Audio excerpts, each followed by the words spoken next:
Monsoon सत्र की शुरुआत होते ही बवाला होगा, इसका अंदाजा तो बहुत पहले ही लग गया था, लेकिन बवाल इतना ज्यादा बढ़ जाएगा कि नौबत इस्तीफे की आ जाएगी, इसकी तो कभी किसी ने कल्पना तक नहीं की होगी। जी हां, आपको बता दें कि जहां एक तरफ भारतीय जनता पार्टी सत्र के पहले दिन ही सदन में बुरा फंसती नजर आई, वहीं दूसरी तरफ मॉनसून सत्र के पहले ही दिन कार्यवाही के खत्म होते ही सभापति महोदय, देश के उपराष्ट्रपति जगदीप धनखड़ ने इस्तीफा दे दिया है, जिसके बाद बवाल काफी ज्यादा बढ़ गया है। नमस्कार, आप देखना शुरू कर चुके हैं 4 PM न्यूज नेटवर्क और मैं हूं आपके साथ प्रगति ठाकुर।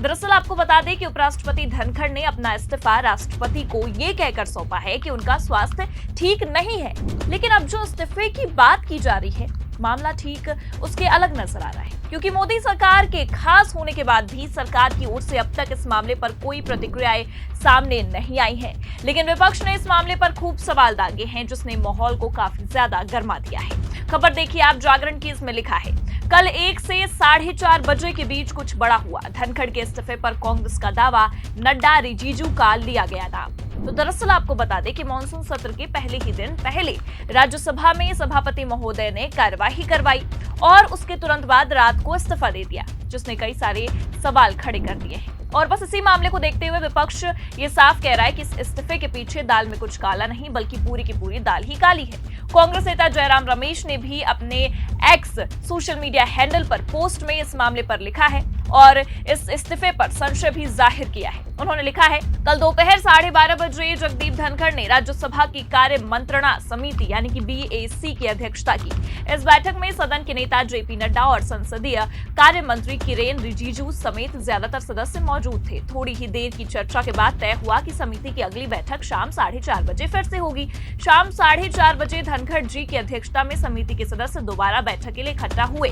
सभी नड्डा और रिजिजू का इंतजार करते रहे, लेकिन वो नहीं आए। सबसे हैरानी की बात यह थी कि धनखड़ जी को व्यक्तिगत रूप से ये नहीं बताया गया कि दोनों मंत्री बैठक में नहीं आएंगे। स्वाभाविक रूप से उन्हें इस बात का बुरा लगा। उन्होंने BAC की अगली बैठक आज दोपहर 1 बजे के लिए टाल दी।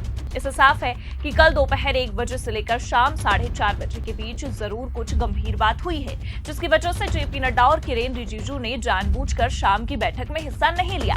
अब एक बेहद चौंकाने वाला कदम उठाते हुए जगदीप धनखड़ ने अपने पद से इस्तीफा दे दिया है। उन्होंने इसकी वजह अपनी सेहत को बताया है। हमें इसका मान रखना चाहिए, लेकिन सच्चाई ये है कि इसके पीछे कुछ और गहरे कारण है।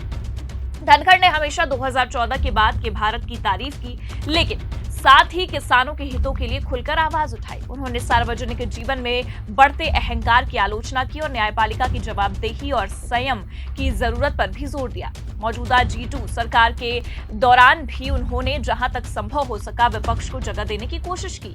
वो नियमों, प्रक्रियाओं और मर्यादाओं के पक्के थे, लेकिन उन्हें लगता था कि उनकी भूमिका में लगातार इन बातों की अनदेखी हो रही है। जगदीप धनखड़ का इस्तीफा उनके बारे में बहुत कुछ कहता है, साथ ही ये उन लोगों की नीयत पर भी गंभीर सवाल खड़े करता है जिन्होंने उन्हें उपराष्ट्रपति पद तक पहुंचाया था।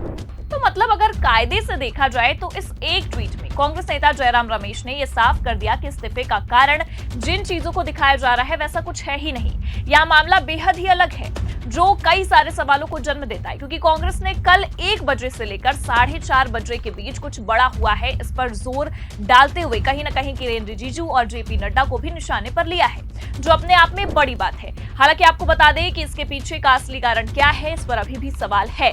पर सवाल इस बात को लेकर भी खड़ा हो रहा है कि अगर जगदीप धनखड़ ने अपने स्वास्थ्य कारणों से इस्तीफा दिया है, तो आखिरकार इस मामले पर सत्ता पक्ष का कोई मैसेज और ट्वीट या फिर कोई बयान निकलकर क्यों सामने नहीं आया? क्यों धनखड़ तो वैसे भी सरकार के बेहद प्रिय हुआ करते थे, लेकिन बावजूद इसके ना तो प्रधानमंत्री और ना ही केंद्रीय गृह मंत्री अमित शाह और किसी भी BJP नेता की ओर से इस मामले पर कोई भी बयान सामने आया है, ना ही किसी तरह का ट्वीट किया गया है। और इस्तीफे को लेकर तो कांग्रेस का ये साफ कहना है कि सरकार ने अपना फैसला थोपा है धनखड़ पर। खबर देखिए आप, इसमें लिखा भी है, सरकार ने फैसला थोपा है। धनखड़ के इस्तीफे को लेकर कांग्रेस हमलावर टाइमिंग पर भी उठाए सवाल। आगे बताया गया है, कांग्रेस सांसद ने आगे कहा कि हमें लगता है कि इस्तीफा सरकार के दबाव में हुआ है। शायद सरकार ने उन पर यह फैसला थोपा है।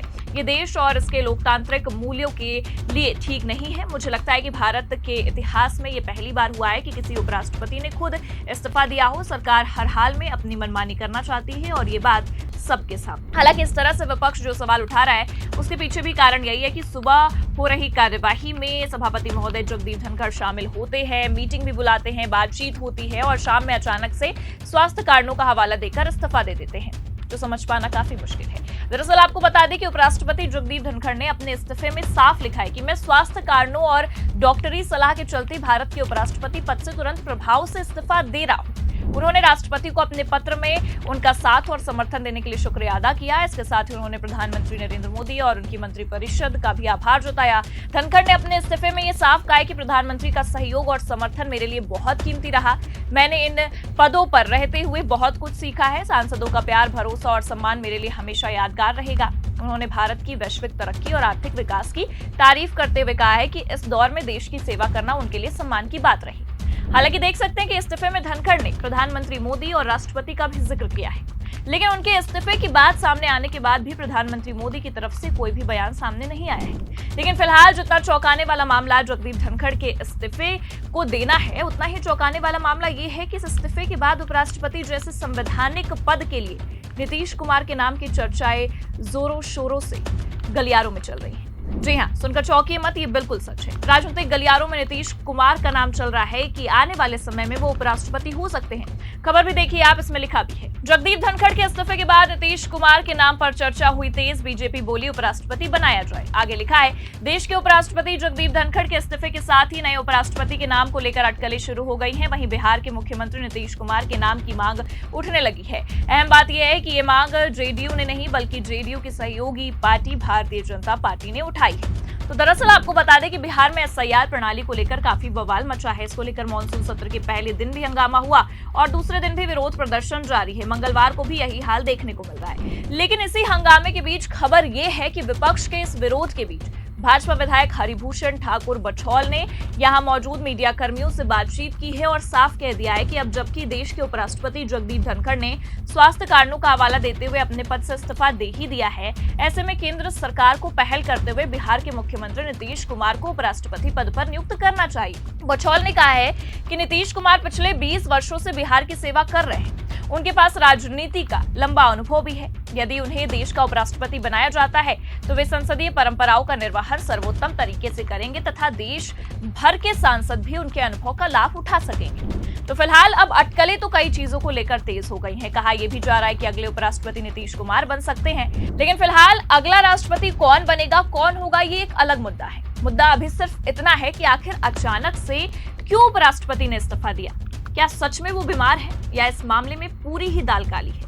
आपको क्या लगता है इस पूरे मामले को लेकर क्यों इस्तीफा दिया गया? क्या उन पर दबाव बनाया गया या फिर वो सच में बीमार हैं? अपनी राय कमेंट करके जरूर बताइए। खबर आपको कैसी लगी, लाइक और शेयर जरूर करें। चैनल पर अगर नए हैं तो सब्सक्राइब और ज्वाइन करना ना भूलें। देखते रहिए 4 PM न्यूज नेटवर्क। नमस्कार।